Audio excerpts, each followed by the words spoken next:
नमस्ते, मैं विक्रांत पटेल, पुणे के द आयुर्वेदिक थायराइड क्लिनिक का सीईओ और फिजिशियन। आज निरोग स्ट्रीट के माध्यम से यहाँ पे मैं कैनबिस के ऊपर कुछ अपना मत आपके सामने रखने के लिए आया हूँ। वैसे देखा जाए तो कैनबिस जो है वो आयुर्वेद की एक ऐसी वनस्पति है जो उपविषों में मानी गई है। अब उविष या उपविष ऐसा जब शब्द आता है तो सामान्य लोगों के मन में, जहन में ऐसा विचार आता है कि ये कोई पॉइज़न है, बट ऐसा नहीं है। हमेशा आयुर्वेद ने ऐसा कहा है कि जो भी विष है वही सबसे अच्छा औषध है, वही सबसे अच्छा भेषज भी है। और कुछ ऐसी ही बात कैनबिस के बारे में, मतलब भंगा के बारे में होती है। हमारे पूर्वजों का इतिहास अगर हम देखते हैं या फिर हम शिव जी के यहाँ से भी अगर शुरुआत करते हैं तो हमें पता चलता है कि कैनबिस मतलब भंगा जो है वो बहुत होलिस्टिकली हमारे यहाँ पे इस्तेमाल हुई है। अब जब गलत लोगों के हाथों में कोई अच्छी चीज़ भी अगर पड़ जाए तो वो गलत साबित हो सकती है। कुछ ऐसा ही हुआ है हमारे बहुत सारे आयुर्वेदीय वनस्पतियों के साथ, जिसमें से कैनबिस भी है, भंगा भी है।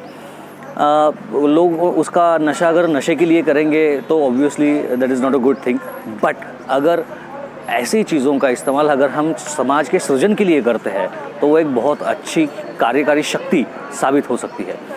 कैनबिस जो है वो बहुत अच्छे तरीके से हमारे लीवर के ऊपर काम करती है, इंटेस्टाइन के ऊपर काम करती है और हमारा पाचन तंत्र जो है उसको बहुत अच्छे तरीके से सुधारती है। अब आयुर्वेद ने, आपने देखा होगा कि सारे व्याधियों के बारे में आयुर्वेद ऐसा कहता है कि सारे व्याधि हमेशा पेट से तैयार होते हैं। इसलिए हमेशा कोई भी वैद्य के पास कोई रुग्ण आता है तो वैद्य उसको पूछता है कि आपका हाजमा कैसा है। तो लोगों को लगता है कि वैद्य या फिर आयुर्वेद जो है वो बहुत ही पिछड़ा हुआ है, वो हर चीज़ को, किसी भी डिसीज़ को हाजमे के साथ रिलेट करता है, किंतु ऐसा नहीं है। चलो मैं इसके लिए आपको एक छोटा सा एग्जांपल दे देता हूँ। लोगों को हार्ट अटैक आ जाता है। हार्ट अटैक आने के पीछे जो कारण होता है उसमें से सबसे महत्वपूर्ण कारण ये है कि आर्टरीज जो रहती है, कोरोनरी आर्टरीज जो रहती है, उनमें ब्लॉकेजेस रहते हैं। अब ये ब्लॉकेजेस के पीछे कारण जो होता है वो कोलेस्ट्रॉल होता है। कोलेस्ट्रॉल के पीछे कारण होता है कि शरीर में होमोसिस्टिन बढ़ता है। होमोसिस्टिन क्यों बढ़ता है? क्योंकि शरीर में B12 कम पड़ जाता है। अब B12 आप खाने के बाद भी आपको B12 कम पड़ रहा है तो इसका मतलब ये है कि आपका एब्जॉर्प्शन अच्छा नहीं है, मतलब आपका हाजमा अच्छा नहीं है। और हाजमा अच्छा नहीं है इसलिए एक स्टेप आगे जाते जाते हम हार्ट अटैक तक पहुँच जाते हैं। कुछ ऐसी ही बात हमारे हर व्याधि के बारे में होती है, लेकिन हम उसके डेप्थ में जाकर, इन डेप्थ जाकर उसका विचार नहीं करते हैं और इसलिए हमें वो चीज़ें उतने ठीक तरीके से समझ में नहीं आती है।